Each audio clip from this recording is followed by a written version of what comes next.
हरे कृष्ण कृष्ण कृष्ण हरे हरे हरे राम राम राम हरे हरे।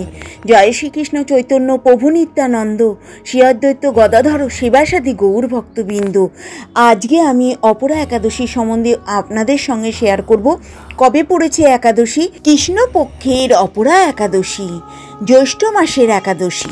आज के आमी आपनादेर संगे एकादशी अपरा एकादशी कबे पड़ेছে, बेश किछु स्थानेर पालनेर সময়সূচি, अपरा एकादशीर माहात्म्य, कबे पड़ेছে एकादशी, बेश किछु पौराणिक काहिनी, एकादशी पालन करले कि फल হয়, एकादशी पालन ना करले कि फल लाभ হয়। तो आमार संगे एकटु लास्ट অবধি আপনারা ধৈর্য ধরে কষ্ট করে চলুন, তাহলে অনেক কিছু জানতে পারবেন। নমস্কার, ভগবান ধাম থেকে আমি আবার একটা ভিডিওর মাধ্যমে আপনাদের সামনে চলে এসেছি। সকলকে ভগবান ধামে স্বাগত। কেমন আছেন সকলেই? ভালো আছেন তো? আমরাও ভগবানের কৃপায় এক প্রকার ভালো আছি। তো কবে পড়েছে এই একাদশী সেটা আপনাদের সঙ্গে শেয়ার করে দিই। এই অপরা একাদশী কৃষ্ণপক্ষের একাদশী, জ্যৈষ্ঠ মাসের কৃষ্ণপক্ষের একাদশী অপরা একাদশী কবে পড়েছে আমাদের এই একাদশী সেটাই আমি আপনাদের সঙ্গে বলে দিচ্ছি। অপরা একাদশী কৃষ্ণপক্ষের একাদশী, এই একাদশীটা পড়েছে আমাদের 1431 সাল এবং 20 তারিখ জ্যৈষ্ঠ মাস সোমবার, আর ইংরাজির হচ্ছে 2024 সাল সোমবার 3রা জুন, মানে জুন মাসের 3 তারিখে। তো এটা আমাদের 2024 সালের সোমবার জুন মাসের 3 তারিখে এই একাদশীটা পড়েছে। কৃষ্ণ একাদশী অপরা একাদশী শাস্ত্র সিদ্ধান্ত এবং চান্দ্র পঞ্জিকা অনুযায়ী এটা আমাদের জ্যৈষ্ঠ মাসের একাদশী পড়েছে। এটা কিন্তু অপরা একাদশী আমাদের 3 তারিখে পালন করতে হবে আমাদের ভারত বাংলাদেশে, এবং কিছু কিছু স্থানে এটা 2 তারিখে পালন করতে হবে। তো চলুন আমরা 2 তারিখে কোথায় কোথায় পালন করতে হবে অল্প বিস্তর আপনাদের সঙ্গে শেয়ার করি। 2 জুন ব্রত পালন করতে হবে আফ্রিকা, আমেরিকা, কানাডা, ব্রাজিল সহ উত্তর আমেরিকা, দক্ষিণ আমেরিকা মহাদেশের সকল দেশে, এবং সৌদি আরব, আরব আমিরাত, কুয়েত, কাতার, ওমান সহ সম্পূর্ণ মধ্যপ্রাচীন, লন্ডন, ফ্রান্স, ইতালি সহ সম্পূর্ণ ইউরোপে। 23রা জুন কোথায় পালন করতে হবে? ভারত বাংলাদেশে তো অতি অবশ্যই 23রা জুন মানে 3 জুন পালন করতে হবে নেপাল, ভুটান, শ্রীলঙ্কা, মালদ্বীপ এবং Pakistan, Malaysia, Cambodia, Vietnam, Philippines, Taiwan, চীন, জাপান, দক্ষিণ কোরিয়া, মঙ্গোলিয়া, হংকং, অস্ট্রেলিয়া এবং Finland, Russia, New Zealand, Maldives, Myanmar, Bhutan, Nepal, Sri Lanka, Singapore, Indonesia, এই সব স্থানে এটা কিন্তু 3 জুন মানে 23রা জুন। ভারতের আমাদের প্রাচ্য দেশগুলো যেগুলো আশেপাশে দেশ রয়েছে সেগুলো কিন্তু আমাদের 3 জুন পালন করতে হবে। আমাদের কিন্তু এই যে জায়গাগুলো সেগুলো হচ্ছে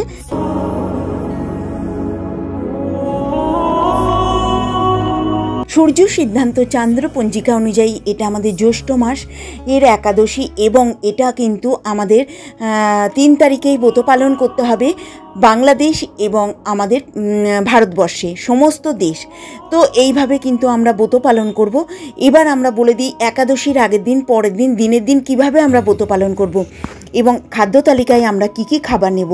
একাদশীর আগের দিন অতি অবশ্যই নিরামিষে আহার গ্রহণ করতে হবে, এবং একাদশীর দিনকে আমরা নির্জল উপবাস থাকতে পারলে খুবই ভালো, না পারলে 12টা অবধি থাকবেন, না পারলে শরবত নেবেন, শরবত না পারলে ফলমূল, তরকারি, সবজি, আলুর তরকারি, আলু ভাজা, আলু ভুনা, আলুর পায়েস এবং সমস্ত রকমের বাদাম, কাঠবাদাম, পেস্তা বাদাম, আখরোট, চীনাবাদাম এবং দুধ জাতীয় সমস্ত রকমের দ্রব্য যেমন ছানা করে নিতে পারেন, দুধ দিয়ে ক্ষীর করতে পারেন, মালাই করতে পারেন, শুধু দুধ নিতে পারেন, এইভাবে দই বানাতে পারেন। তো দুধ দিয়ে এইভাবে আপনারা খাদ্য তালিকায় রাখতে পারেন, এবং সরিষার তেল অতি অবশ্যই বর্জনীয়। এখানে কিন্তু আপনারা গাওয়া ঘি, সূর্যমুখী তেল বা গাওয়া ঘি দিয়েই অতি অবশ্যই রান্নাটা করবেন। তো এইভাবে আপনারা খাবারটা নিতে পারেন। সমস্ত রকমের ফল নিতে পারেন, যত রকমের ফল আছে ফলের শরবত নিতে পারেন। তো এইভাবে আর ওই দিন অতি অবশ্যই আপনারা কি করবেন, ভগবানকে পঞ্চাভিষেক করতে পারেন। দুধ, দই, ঘি, শক্কর, মধু দিয়ে পঞ্চাভিষেক করলেন, তার মধ্যে অগ্রুপ দিলেন, গোলাপ জল দিলেন, গোচনা দিয়ে ভগবানকে অতি অবশ্যই অভিষেক করবেন, এবং ফল দিয়ে পঞ্চাভিষেক করতে পারেন 5 রকম, 7 রকম, 10 রকম, 9 রকম ফল দিয়ে, ফলের রস দিয়ে আপনারা সেটা কিন্তু ভগবানের উদ্দেশ্যে পঞ্চাভিষেক করতে পারেন। এটা প্রত্যেকটা একাদশীর দিনেই আপনারা করতে পারেন। সারা বছর করতে পারলে খুবই ভালো, না পারলে একাদশীর দিনগুলোতে আপনারা পঞ্চাভিষেক করবেন এবং ভগবানকে দেবেন ফল। সেই ফল প্রসাদরূপে আপনারা গ্রহণ করবেন একাদশীর দিনকে। ভগবানকে আলুর তরকারি, আলু ভাজা এবং নারকেলের নাড়ু দিতে পারেন। তো এইভাবে আপনারা কিন্তু একাদশীটা পালন করবেন। তো ভগবানকেও ফল দেবেন, সেই ফল ভগবানের সেবা হয়ে গেলে নিজেরা গ্রহণ করবেন। তুলসীপত্র অতি অবশ্যই ভগবানের সেবায় দেবেন। তো শরবত সমস্ত রকমের করবেন। আখের গুড়ের শরবত আপনারা নিজেরা নিতে পারেন, আখের রসও নিতে পারেন। তো এইভাবে আপনারা খাদ্য তালিকায় রাখবেন। আলু এবং কাঁচকলা, পেঁপে এইগুলো নিতে পারেন এবং কুমড়ো খাদ্য তালিকায় আপনারা রাখতে পারেন। সবজি করে এগুলো আপনারা নিতে পারেন। এবার বলি ভগবানের টাচে কিভাবে থাকবেন। ভগবানকে অতি অবশ্যই পঞ্চাভিষেক তো করছেনই, গীতা বই পাঠ করবেন এবং ভগবানকে পঞ্চপ্রদীপ, ঘিয়ের প্রদীপ দিয়ে আরতি করবেন। কর্পূরদানি দিয়ে ভগবানকে অতি অবশ্যই আরতি করবেন। তুলসী পাতা ভগবানের চরণে, শ্রীচরণে আপনারা চন্দন লাগিয়ে অর্পণ করবেন। সূর্যদেবকে প্রণাম করবেন, তুলসী গাছে জল দেবেন, তুলসী গাছ প্রদক্ষিণ করবেন এবং বাড়িতে তো করবেনই, যদি কাছে পিঠে মন্দির থাকে সেখানে গিয়ে আরতি দেখে আসবেন, গীতা পাঠ শুনে আসবেন। এবং আপনারা এখন চন্দনযাত্রা চলছে আমাদের মহোৎসব, এবং কাছে পিঠে কোনো ইস্কন মন্দির থাকলে সেখানে গিয়ে নৌবিহার দেখে আসবেন এবং চন্দনযাত্রা মহোৎসব পালন করে আসবেন। একদিন অন্তত যাবেন এই চন্দনযাত্রা চলাকালীন। তো এইভাবে আপনারা বাড়িতে গীতা বই অতি অবশ্যই পাঠ করবেন। একাদশীর আগের দিন, দিনের দিন, পরের দিন। সারা বছর করতে পারলে খুবই ভালো, না পারলে আপনারা এই 3 দিন অতি অবশ্যই গীতা বই পাঠ করবেন। অধিক হরিনাম জপ করবেন।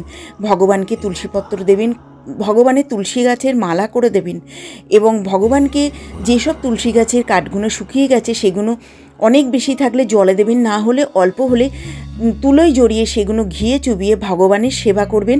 কিভাবে সেটা এবার আগুন দিয়ে ভগবানকে আরতি করবেন। ভগবানের চরণে 4 বার, নাভিপৃষ্ঠে 2 বার, মুখমণ্ডলে 3 বার, সারা অঙ্গে 7 বার ভগবানকে এইভাবে আরতি করবেন, সেবা করবেন। এবং সারা বছর করতে পারলে খুবই ভালো, না পারলে আমরা তো কার্তিক মাসে দীপদান করি, তখন এটা করা যায় এবং করতেও হয়। এটা যদি আপনারা সারা বছর যদি করতে পারেন খুবই ভালো, না পারলে একাদশীর দিন, আগের দিন, পরের দিন এইভাবে ভগবানকে সেবা করবেন। গীতা বই অতি অবশ্যই পাঠ করবেন, ভগবানের টাচে থাকবেন, অধিক হরিনাম জপ করবেন। এই কটা দিন আপনারা, এই 3 দিন অতি অবশ্যই ভগবানকে সেবা করবেন এইভাবে।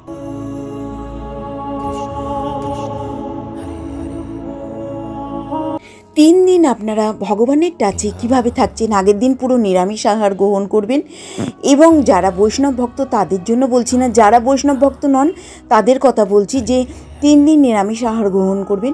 আগের দিন নিরামিষ আহার গ্রহণ করছেন এবং পরের দিন একাদশী পালন করছেন। যারা নির্জলা তারা মনে করছেন নির্জলা থাকবো, তারা নির্জলা থাকলেন। যারা মনে করছেন পারছেন না তারা শরবত, ফলমূল নিয়ে আপনারা একাদশীর ব্রতটা পালন করবেন। আলুর তরকারি, আলু ভাজা সমস্ত কিছু বলে দিলাম। আর পরের দিনকে ভগবানকে পঞ্চব্যঞ্জন রান্না করে ভগবানের সেবা দিতে পারেন পারণের সময়ের মধ্যে। তো এবার যদি মনে করছেন আমি ওই সময়ের মধ্যে পারবো না, সে ভগবানকে পঞ্চব্যঞ্জন রান্না করে দিলেন, বেলা করে দিলেন, কিন্তু নিজেরা পারণের সময়ের মধ্যে পারণটা অতি অবশ্যই সারবেন। পারণের সময়ের মধ্যে পারণ, সেই জন্য আপনারা কি করবেন, ভগবানকে দই দিয়ে চিড়ে দিয়ে, নালে খই দিয়ে চিড়ে দিয়ে আপনারা দই দিয়ে মেখে ভগবানের সেবা দেবেন। সেটা আপনারা নিজেরা প্রসাদ গ্রহণ করে পারণটা সারবেন। এবং সেটাও যদি করতে না পারেন, জগন্নাথ দেবের মহাপ্রসাদ বাড়িতে রেখে দেবেন, সেইটা নিয়ে আপনারা পারণটা সারবেন। তো এইভাবে আপনারা একাদশীর ব্রতটা পালন করবেন নিষ্ঠা সহকারে। পঞ্চশস্য বর্জন করে একাদশীর ব্রত পালন করুন। একাদশীর তিথিতে ধান, গম, যব, ভুট্টা, সরিষা জাতীয় যাবতীয় খাদ্য বর্জনীয়। এই তিথিতে সমস্ত পাপে পঞ্চশস্যর ভিতরেই অবস্থান করে। খাদ্যশস্য প্রসাদ গ্রহণ করে একাদশীর পালন করা যায়, কিন্তু একাদশী পালন করা যায় না। সেই জন্য একাদশীর পারণ সারতে গেলে এই পঞ্চশস্য নিয়েই একাদশীর পারণটা সারতে হয়। ভক্তি সহকারে একাদশীর ব্রত পালন করলে যোগ্য সকল প্রকার ব্রত ফলনে লাভ হয়ে থাকে। এই তিথিতে অন্ন গ্রহণকারীকে পশুর থেকেও নিকৃষ্ট শাস্ত্রে বর্ণনা করা হয়েছে। শ্রী চৈতন্য মহাপ্রভু তার সদবা জননী সচিমাতা দেবীকে একাদশীর ব্রত পালনে বলেছিলেন যে মা তুমি একাদশীর ব্রত পালন করো। তখন কিন্তু শ্রী চৈতন্য মহাপ্রভুর বাবা জীবিত ছিলেন। অনেকে মনে করেন একাদশীর ব্রত পালন করা সদবা মানুষকে কাউকে করতে নেই, এগুলো কিন্তু খারাপ বলে মনে করেন। সেই হিসাবে বলছি একাদশীর ব্রত 8 থেকে 80 সকল মানুষ নিষ্ঠা সহকারে নারী পুরুষ নির্বিশেষে একাদশীর ব্রত মাহাত্ম্য পালন করতে পারেন। একাদশীর তিথিতেই নিরস্ত উপবাস থাকায় সেও, কিন্তু যারা উপবাস করতে একেবারে অসমাপ্ত তারা একাদশীর প্রসাদ রূপে অল্প পরিমাণে ফল, আলু, সবজি, দুধজাত খাদ্য গ্রহণ করে সারাদিন হরিভজনা করে সেই ভগবানের নাম, রূপ আদি লীলাদি স্মরণ এবং শ্রবণ করতে পারেন। রাত্রি জাগরণ, হরিকথা শ্রবণ, একাদশীর ব্রত পালনে সময় পরনিন্দা, পরচর্চা, মিথ্যা ভাষণ, ক্রোধ, দুরাচরী দর্শন সম্পূর্ণভাবে নিষিদ্ধ। একাদশীর দিনে ধান, গম, যব, ভুট্টা, সরিষা জাতীয় খাদ্য, যাবতীয় খাদ্য বর্জনীয়। এই তিথিতে সমস্ত পাপ এই খাদ্য পঞ্চশস্যর মধ্যেই অবস্থান করে। এই সব নিয়ে একাদশীর পালন করা যায়, কিন্তু একাদশীর ব্রত পালন করা যায় না। অপরা একাদশীর মাহাত্ম্য ব্রতকথা। মহারাজ যুধিষ্ঠির শ্রীকৃষ্ণকে বললেন, হে কৃষ্ণ, জ্যৈষ্ঠ মাসের কৃষ্ণপক্ষে একাদশীর নাম কি, তার মহিমাই বা কি? আমি শুনতে ইচ্ছা করছি, আপনি অনুগ্রহ করে আমাকে বলুন। শ্রীকৃষ্ণ বললেন, হে মহারাজ, মানুষের মঙ্গলের জন্য আপনি খুব ভালো প্রশ্ন করেছেন। বহু পুণ্য প্রদানকারী, মহাপাপ বিনাশকারী, পুত্র দানকারী একাদশী অপরা নামে খ্যাত। এই ব্রত পালনকারীকে ব্যক্তি জগতে প্রসিদ্ধ লাভ করে। ব্রহ্মহত্যা, গোহত্যা, ভ্রূণহত্যা, পরনিন্দা, পরচর্চা, মিথ্যা ভাষণ এবং গুরুতর পাপ এই ব্রত পালনে নষ্ট হয়ে যায়। যারা মিথ্যা সাক্ষ্য প্রদান করে, ওজন বিষয় ছলনা করেন, শাস্ত্রের মিথ্যা ব্যাখ্যা প্রদান করেন, জ্যোতিষীর মিথ্যা গণনা, মিথ্যা চিকিৎসায় রত থাকে, তারা সকলেই নরক যাতনা ভোগ করে। এই সমস্ত ব্যক্তিরা যদি এই ব্রত পালন করে তবে তারা সমস্ত পাপ থেকে মুক্ত হয়। ক্ষত্রিয় যদি ধর্ম পরিত্যাগ করে যুদ্ধক্ষেত্র থেকে পালিয়ে যায় তবে সে ঘোরতর নরকগামী হয়, কিন্তু সেও যদি ব্রত পালনে মুক্ত হয়ে স্বর্গগতি লাভ করে। মকর রাশিতেও সূর্য অবস্থানকালে মাঘ মাসের প্রয়াগ স্নানে যে ফল লাভ হয়, শিবরাত্রিতে কাশীধামে উপবাস করলে যে পুণ্য হয়, গয়াধামে বিষ্ণুপাদপদ্মে পিণ্ডদানে যে ফল পাওয়া যায়, সিংহ রাশিতে বৃহস্পতির অবস্থানে গৌতমী নদীতে স্নান করে, কুম্ভে কেদারনাথ দর্শনে,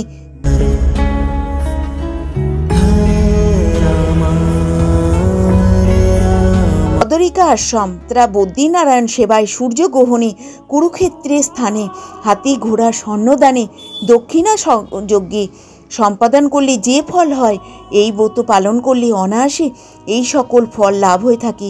এই অপরা ব্রত পাপরূপ বৃক্ষের কুঠার স্বরূপ, পাপরূপ কাঠের দাবাগির মতন, পাপরূপ অন্ধকারে সূর্য সদৃশ্য এবং পাপ হস্তির সিংহ স্বরূপ। এই ব্রত পালন না করে যে ব্যক্তি জীবন ধারণ করে, জলে বুদবুদের মতন তাদের জন্ম, মৃত্যু কেবল সার। অপরা একাদশীতে উপবাস করে বিষ্ণু পূজা করলে সর্বপাপ মুক্ত হয়ে বিষ্ণুলোকে গতি হয়। এই ব্রতকথা পাঠ ও শ্রবণ করলে সহস্র গোদানের ফল লাভ হয়। ব্রহ্মা বৈবর্ত পুরাণে এই ব্রত মাহাত্ম্য বর্ণনা করা হয়েছে। হরি বল, হরি বল, হরি বল। হরে কৃষ্ণ কৃষ্ণ কৃষ্ণ হরে হরে, হরে রাম রাম রাম হরে হরে। তাহলে আজকে অপরা একাদশীর মাহাত্ম্য ব্রত কথাটা বললাম। এই ব্রত পালন করলে কি ফল লাভ হয় সেটা আপনারা বুঝতে পারলেন। জীবন ধারণ করে জলে বুদবুদের মতন জন্ম মৃত্যু কেবলই সার হয়ে যায়। এই অপরা একাদশীর উপবাসে বিষ্ণু পূজা করলে সর্বপাপ থেকে মুক্ত হয় আর বিষ্ণু লোকে গতি হয়। আর এই ব্রত পাঠ ও শ্রবণ করলে সহস্র গোদানের ফল লাভ হয়। এটা কিন্তু আমাদের বৈবর্ত পুরাণে লেখা রয়েছে। অপরা একাদশীর মাহাত্ম্য কথাটা বললাম।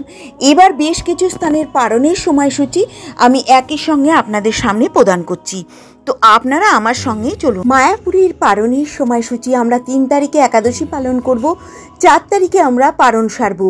4:49 থেকে 9:19 এবং ইম্ফলের টাইম হচ্ছে 4:24 থেকে 8:56, গুয়াহাটির টাইম 4:30 থেকে 9:04 মধ্যে।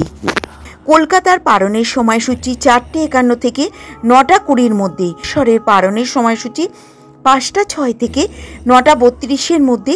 পাটনার টাইম 8:58 থেকে 9:31 মধ্যে আমরা 3 তারিখে পালন করব, আর আমরা 4 তারিখে পালন সারব। 3 তারিখে আমরা পালন করব একাদশীর ব্রত, 4 তারিখে পালনটা সারব।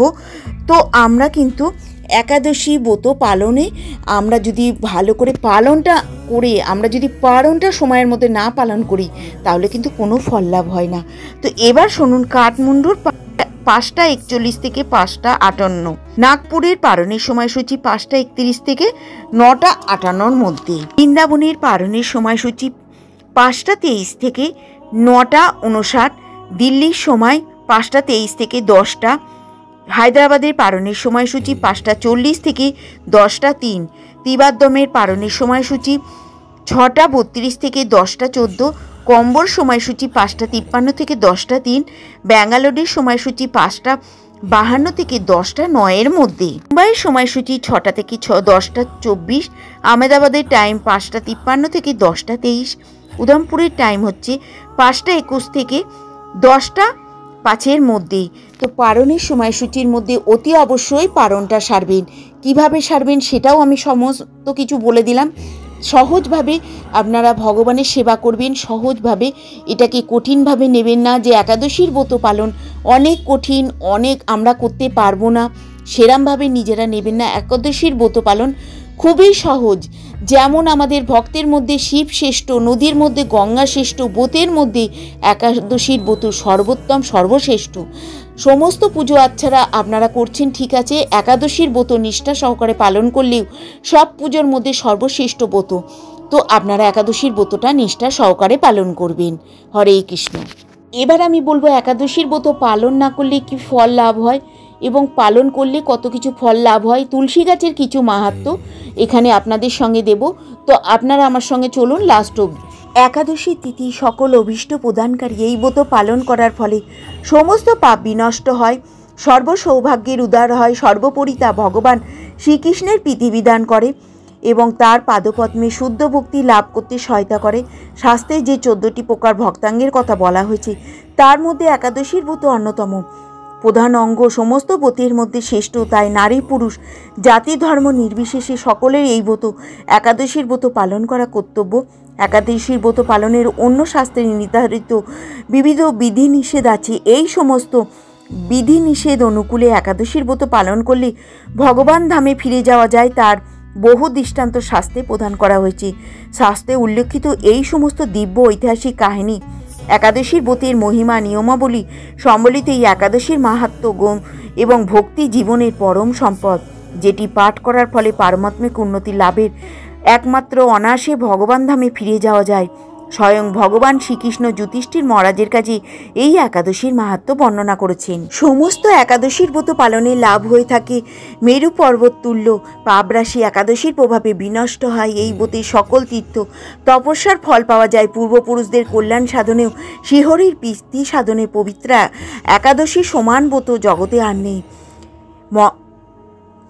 একাদশীর ব্রত পালন করলে আপনাদের পূর্বপুরুষদের যদি কোনো পাপের সাজা ভোগ করে নরকে পতিত হয়ে থাকেন, একাদশীর ব্রত পালনে তারা কিন্তু নরক থেকে উদ্ধার হয়ে স্বর্গগতি লাভ করেন, ভগবানের শ্রীচরণে পাদপদ্মে ঠাঁই পেতে পারে। তো আপনারা নিষ্ঠা সহকারে একাদশীর ব্রত অতি অবশ্যই পাঠ ও শ্রবণ করুন। শ্রীকৃষ্ণকে ভুলে জীব অনন্তে কাল ধরে জরা প্রকৃতি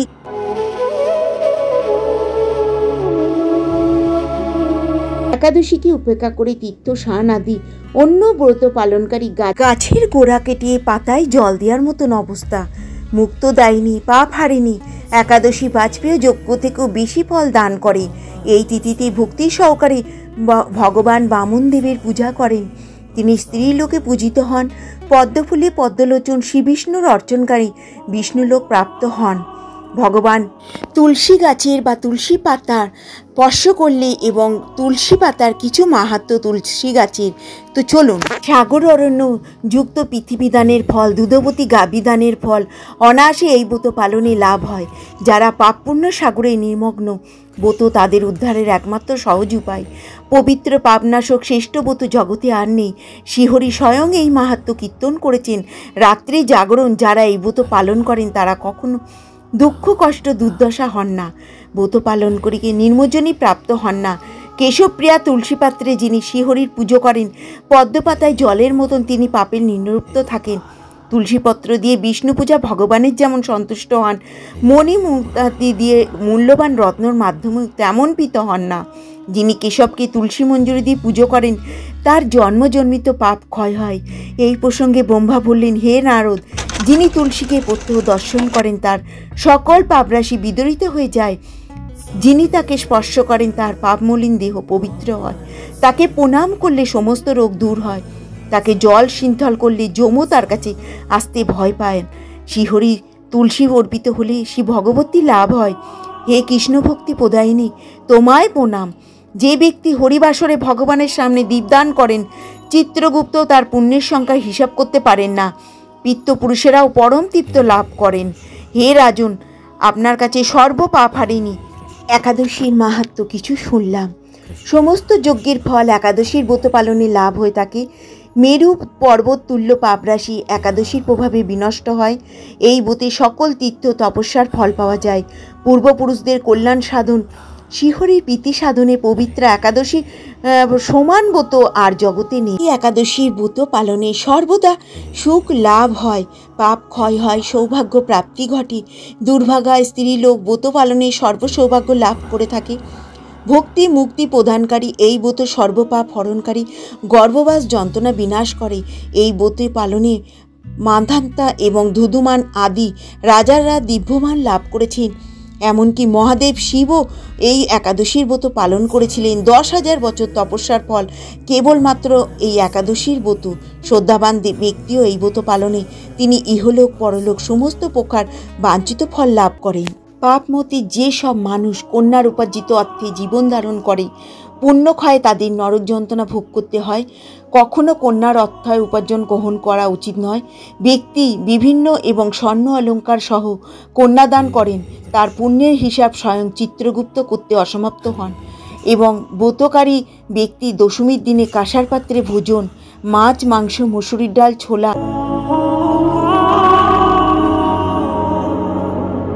দুইবার আহার মৈথুন পরিত্যাগ করবে। দ্রুতক্রিয়া, নেশা জাতীয় দ্রব্য, নিবা, নিদ্রা, পরনিন্দা, পরচর্চা, প্রতারণা, চুরি, হিংসা, মৈথুন, ক্রোধ, মিথ্যা বাক একাদশীর দিনে বর্জনীয়। কাঁসার পাত্রে ভোজন এবং সত্য মিথ্যা ভাষণ, দুইবার আহার, মৈথুন এইসব দ্বাদশীর দিনে পরিত্যাজ্য। যিনি হরিবাসরে রাত্রি জাগরণ করেন, ভগবান জনার্দনের পূজা করেন, তিনি সর্বপার মুক্ত হয়ে পরম গতি লাভ করেন। সূর্যপুত্র রাজের যাতনা থেকে পরিত্রাণের জন্য পরম যত্নে এই একাদশীর ব্রত পালন করেছিলেন। সহকারে পাঠ ও শোভন করলে সহস্র গোদানের ফল লাভ হয়ে থাকে। এই একাদশী পালনে সকল পাপ দুঃখ মোহজারেই সকল পাপকারী দুঃখ বিনাশকারী একাদশীর ব্রত পালন করা। একাদশীর ব্রত পালন করা অতি আবশ্যক কর্তব্য। মকর রাশিতে সূর্য অবস্থানকালে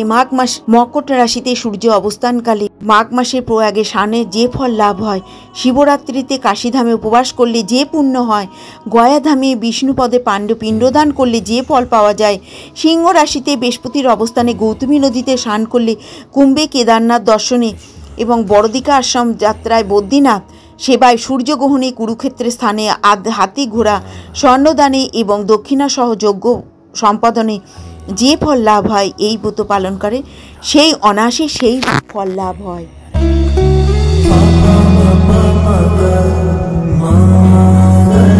কলিযুগে মানুষের পক্ষে যে সমস্ত পালন করা অত্যন্ত কঠিন, যার সুখে সামান্য অল্প খরচে অল্প সম্পাদন করা যায় অথচ মহাফল প্রদান করে, সমস্ত শাস্ত্রের সারস্বরূপ সেই ধর্ম কলিযুগের মানুষের পক্ষে করা শ্রেয়। একাদশীর দিনে ভোজন না করে উপবাস করবে, দ্বাদশীর দিনে স্নান করে শুচিশুদ্ধ হয়ে নিত্যকৃত্য সমাপনে পর শ্রীকৃষ্ণের অর্চন করবে, এরপর ব্রাহ্মণদের প্রসাদ ভোজন করাবে, অসহ্যতে ব্রত ত্যাগ করবে না। যে সকল ব্যক্তি স্বর্গে যেতে চায় তাদের সারা জীবন এই ব্রত পালন করা উচিত। পাপ কর্মরত ধর্মহীন ব্যক্তিরাও যদি এই একাদশীর দিনে ভোজন না করে তবে তারা যম যতনা থেকেই রক্ষা পায়। একাদশীর দিনে সূর্যোদয় থেকে দ্বাদশীর দিন পর্যন্ত সূর্যাস্ত পর্যন্ত জলপান বর্জন করলে অনায়াসে 12টি একাদশীর ফল লাভ হয়।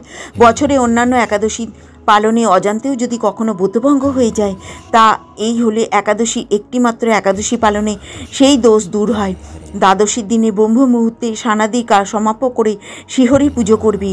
সদাচারী ব্রাহ্মণদের বস্তাদি দানসহ ভোজন করিয়ে আত্মীয় স্বজন সঙ্গে নিয়ে ভোজন করাবে।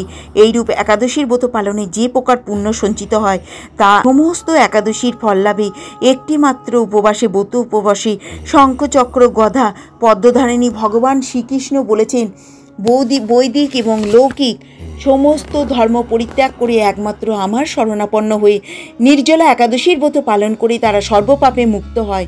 কলিযুগে ধন সম্পদ দানের মাধ্যমে সদ্গতি বা এবং সংস্কারের মাধ্যমে স্মাত যথার্থ কল্যাণ লাভ হয় না। কলিযুগে দ্রব্যশুদ্ধি নেই, কলিতে শাস্ত্রাজ্ঞ সংস্কার বিশুদ্ধ হয় না, তাই বৈদিক ধর্ম কখনো সুসম্পন্ন হয় না। একাদশীতে ভোজন করিবে না, তাতে যদি অসমাপ্ত হও তবেও শুক্লপক্ষের একাদশী অবশ্যই কৃষ্ণপক্ষের একাদশী পালন করবে। একাদশীর ব্রত ধান্য পুণ্যদায়িনী যমদূতগণ এই ব্রত পালনকারীকে মৃত্যুর পরও স্পর্শ করতে পারে না। পক্ষান্তরে বিষ্ণুদূত গতি তাকে বিষ্ণুলোকে নিয়ে যান। একাদশী তিথি পবিত্র তীর্থ দান ধ্যান জপ ইত্যাদি কীর্তন করে মানুষ যা অক্ষয় হয়ে থাকে, ব্যক্তি ভক্তি সহকারে এই একাদশীর মাহাত্ম্য পাঠ ও শ্রবণ করেন, তিনি বৈকুণ্ঠধামে লাভ করেন, গমন করেন বিষ্ণুলোকে ভগবানের পাদপদ্মে। এই জড় জন্ম এবং জীবন মৃত্যু আদি জড় জগৎ থেকে মুক্ত হতে চান, বঞ্চিত হতে চান, চক্রাধারে আমাদের চলছে জন্ম মৃত্যু। যারা এই জড় জগৎ থেকে বঞ্চিত হতে চান, মুক্ত হতে চান, পাপময় জগৎ থেকে আত্মার জগৎ, মায়ার জগৎ, আমাদের নির্মল জগৎ, এই জগৎ থেকে বঞ্চিত হয়ে আপনারা বিষ্ণুপদ গ্রহণ করতে চান, ভগবানের শ্রীচরণে অর্পণ হতে চান, স্বর্গপ্রাপ্তি হতে চান, আমাদের এই জড় অশ্বদান অপেক্ষা গজদান শ্রেষ্ঠ। গজদান থেকে ভূমিদান এবং তা থেকে তিলদান থেকে স্বর্ণদান, তা অপেক্ষা অন্নদান শ্রেষ্ঠ। অন্নদানের মতন শ্রেষ্ঠ দান আর নেই। পিতৃলোকে দেবলোকে মানুষেরা অন্নদানে পরিতৃপ্ত হন। পণ্ডিতেরা কন্যাদানকে অন্নদানের সমান বলে মনে করেন। স্বয়ং ভগবান গোদানকে অন্নদানের সমান বলেছেন। আবার সমস্ত প্রকার দানের থেকেও বিদ্যাদান শ্রেষ্ঠ। একাদশী সূর্যোদয়ের পূর্বে বা সূর্যোদয় কালে 1 ঘন্টা 36 মিনিটের মধ্যে যদি দশমী স্পর্শ হয় তাকে দশমী বিদ্যা বলে। জেনেও পরের দিন একাদশীর ব্রত পালন করতে হয়। মহাদ্বাদশী আগমন হলে একাদশীর উপবাস ব্রতটি মহাদ্বাদশীতেই করতে হয়। একাদশীর ব্রত করে পরের দিন উপযুক্ত সময়ে শস্য জাতীয় খাদ্য প্রসাদ গ্রহণ করে পালন করতে হয়। শাস্ত্রবিধি না মেনে নিজের মন গড়া একাদশীর ব্রত করলে কোনো ফল লাভ হয় না। যেমন সবার অধিকার আছে, তেমনি একাদশীর ব্রতের অধিকার সকলেই। সধবা সকলের জন্য একাদশীর ব্রত পালনের নির্দেশ দেওয়া হয়েছে। যারা সধবার একাদশী পছন্দ করেন না, শাস্ত্রে তাদের বিদ্রোহী বলা হয়। উপবাস অত্যন্ত গুরুত্বপূর্ণ, তবে কেবল অনাহার উপবাস করাটা মুখ্য উদ্দেশ্য নয়। মুখ্য উদ্দেশ্য হচ্ছে গোবিন্দ বা শ্রীকৃষ্ণের প্রতি শ্রদ্ধা, প্রেমাময় হওয়া। উপমানের নিকটে, বাস মানে অবস্থান, শিহরির নিকটে অবস্থান করা। একাদশীর দিনে উপবাস করলে মুখ্য উদ্দেশ্য হচ্ছে শারীরিক এবং আবশ্যকগুলোকে খর্ব করে ভগবানের মহিমা কীর্তন, অন্যভাবে ভগবানের সেবা করে সময়ের সমর্থ ব্যবহার করা। ব্রত পালনে ধর্ম, অর্থ, কাম, মোক্ষ আদি বহু অনিত্য ফলের উল্লেখ শাস্ত্রে থাকলেও শিহরি বা কৃষ্ণপ্রেম লাভই তার ব্রত পালনের মুখ্য উদ্দেশ্য। ভক্তগণ শিহরির সন্তোষ বিধানের জন্যই এই ব্রত পালন করেন। পদ্মপুরাণ, ব্রহ্মবৈবর্ত পুরাণ, বরাহ পুরাণ, স্কন্দ পুরাণ, বৈষ্ণব স্মৃতিরাজ, শিহরি ভক্তিবিলাস আদি গ্রন্থে এই সকল কথা বর্ণিত রয়েছে। পুরুষোত্তম মাস বা অধিক মাস বা মলমাস থাকে, সেই বছর পদ্মিনী বা পরমা নামে 2টি একাদশীর আবির্ভাব হয়। যারা যথাবিধ একাদশীর উপবাসে অসমাপ্ত অথবা বহুদিনের সাধুসঙ্গ হরিকথা শ্রবণ অসমাপ্ত, তারা এই একাদশীর মাহাত্ম্য শ্রবণ এবং অসীম সৌভাগ্যের অধিকারী। পুণ্যপ্রদায়িনী একাদশীর দিনে উপবাস করলে অজ্ঞাত সুকৃতি সঞ্চিত হয়। তো এই ব্রত শিহরির অত্যন্ত প্রিয়। একাদশীর ব্রত পালনে যে ফল লাভ হয়, অসমের রাজসীয় বাজপেয়ী যজ্ঞ দ্বারা তা হয় না। দেবরাজ ইন্দ্র যথাবিধি একাদশী পালনকারীকে সম্মান করেন। একাদশীর ব্রতে ভাগবত শ্রবণে পৃথিবীদানের ফল লাভ হয়। অনাহারে থেকে হরিনাম হরিকথা, রাত্রি জাগরণ একাদশীর ব্রত পালনের কর্তব্য। কেউ যদি একাদশীতে ব্রতে শুধু উপবাস করে তাও বহু ফল পাওয়া যায়। শুদ্ধ ভক্তেরা এই দিনে একদশ ইন্দ্রকে শ্রীকৃষ্ণের সমর্পণ করেন। একাদশীতে শস্যর মধ্যে পাপ অবস্থান করে, তাই চাল, ডাল, আটা, ময়দা, সুজি, সরিষা যাবতীয় খাদ্য বর্জনীয়। নির্জল উপবাস অসমাপ্ত হলে জল, দুধ, ফল, মূল, পেঁপে, আলু, কলা, ঘি, বাদাম তেল, সূর্যমুখী তেলে রান্না অনুকূল করতে হবে। জগৎ থেকে বন্ধন মুক্ত হয়ে আপনারা যেতে চান, নিষ্ঠা সহকারে একাদশীর ব্রত পালন করুন। একাদশীর ব্রত পালন করলে কিন্তু আমাদের এই একাদশীর ব্রত পালনে কিন্তু অধিক হরিনাম জপ করলে কিন্তু ভগবান ধামে প্রাপ্তি হওয়া যাবে। অধিক হরিনাম জপ করবেন। এই জড় জগৎ, মায়ার জগৎ, বন্ধন জগৎ, জন্ম মৃত্যুময় জগৎ, আমাদের চক্রাগারে এই জগতের থেকে মুক্ত হতে গেলে আমাদের একাদশীর ব্রত পালন করতে হবে নিষ্ঠা সহকারে। তো সকলে ভালো থাকবেন, সুস্থ থাকবেন। আবার একটা নতুন ভিডিওর মাধ্যমে চলে আসব। আমার যদি কোনো ভুল ত্রুটি হয় আমার গুরুজনেরা ক্ষমা করবেন সকলে, এবং সকলে নিষ্ঠা সহকারে একাদশীর ব্রত পালন করবেন।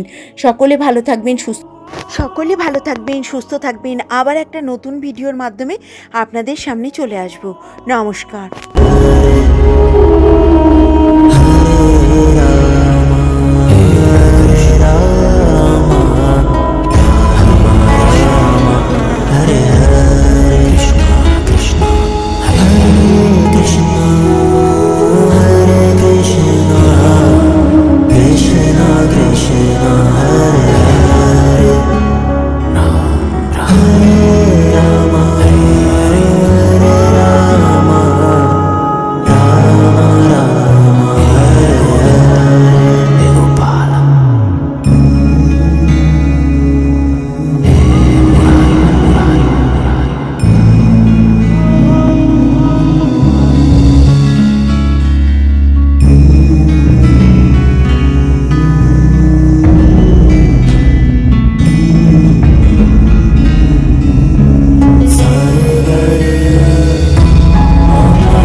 कृष्ण कृष्ण हरे हरे हे राम हरे राम राम राम हरे हरे हे गोविंद हे गोपाल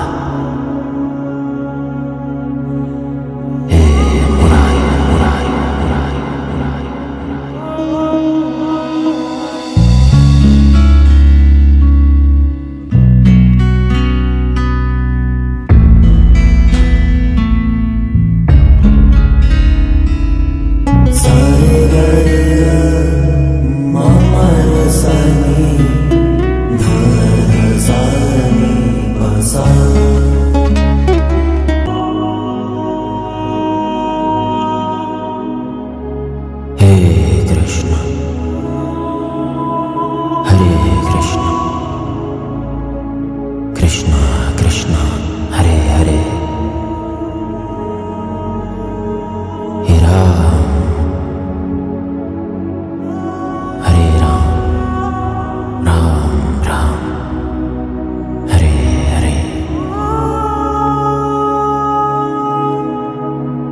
हे गोविंद हे गोपाल